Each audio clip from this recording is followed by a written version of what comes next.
Bonjour honorable. Bonjour. Alors aujourd'hui, vous pouvez revenir sur la fête du Kamangen, communément appelée la fête de la récolte. Voilà. D'abord, bonjour. Bonjour.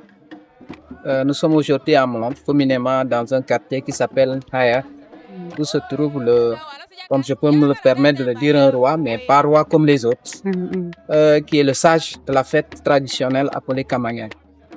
La fête de Kamangen, pour moi, c'est une fête traditionnelle, culturelle. Pourquoi on le dit culturelle? Parce qu'il y a assez de prières qui sont formulées au moment de la fête, mais également sportif.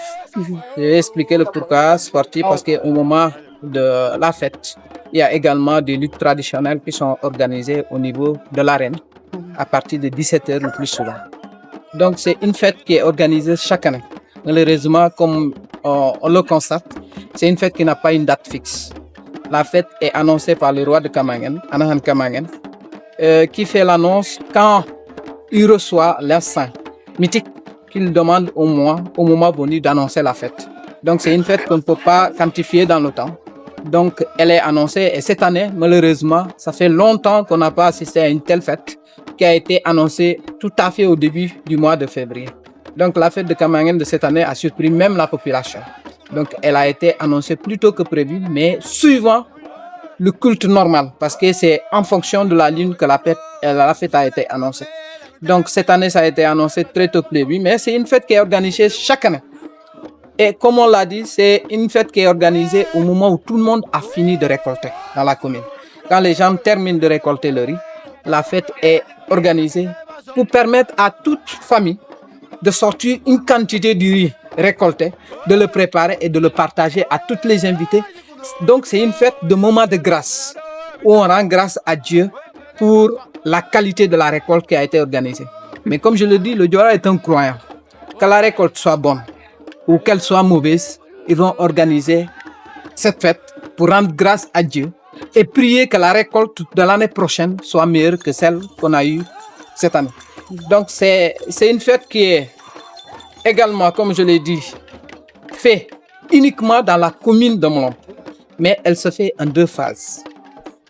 Aujourd'hui, depuis hier, la fête a débuté dans les deux entités. Mlomp qui porte le nom de la commune, composée de 3 quartiers, et également Kajinol qui est composé de 3 quartiers. Eux, ils fêtent en même temps. Mais dès qu'on termine ici à Mlomp, les mêmes jours de la semaine suivante, la même fête va être organisée dans une partie de la commune vers Elenkin, Kanyut, Samatit et le Djadjola.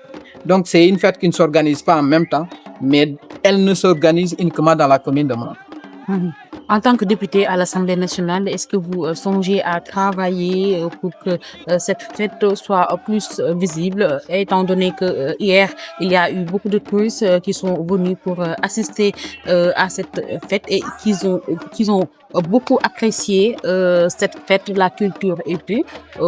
Est-ce que vous travaillez à élargir cette fête, notamment collaborer peut-être avec le ministère de la Culture et autres? Oui, je dirais oui. On est en train de faire tout ce qui est de notre possible. Parce que pour nous, vous m'excuserez peut-être du terme que je vais utiliser, la fête de Kamangen, pour nous, c'est le Magal, Touba, ou bien le Gamo de Tiaon. Donc, pour nous, c'est une fête qui devait être prise en considération par le gouvernement.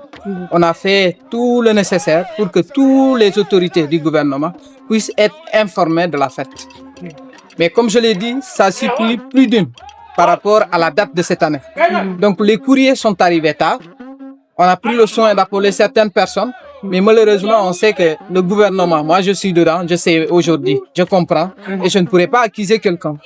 Le temps qui est imparti pour faire certaines actions n'a pas permis au gouvernement tout entier de réagir. Mais tout au plus, le gouvernement a fait des efforts qu'on n'a pas eu toutes les années passées. Parce que cette année, ils ont fait des efforts d'accompagner à travers la Fondation LONASE, mais également à travers la directrice de la sécurité alimentaire et de la résilience, que je remercie de vive voix, par le geste qu'elle a eu à faire, à accompagner en termes de nourriture, même si c'est vrai que c'est une fête de la récolte, mais elle a fait un geste à accompagner la communauté en leur donnant du riz.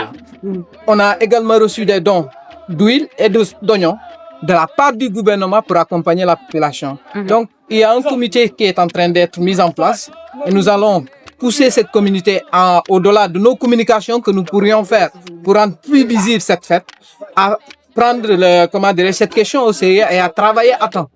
S'ils le font à temps, envoyer les courriers, même sans donner de date, le moment donné, il suffit juste d'activer et permettre au gouvernement de venir assister à cet événement comme nous le souhaitons. Merci beaucoup.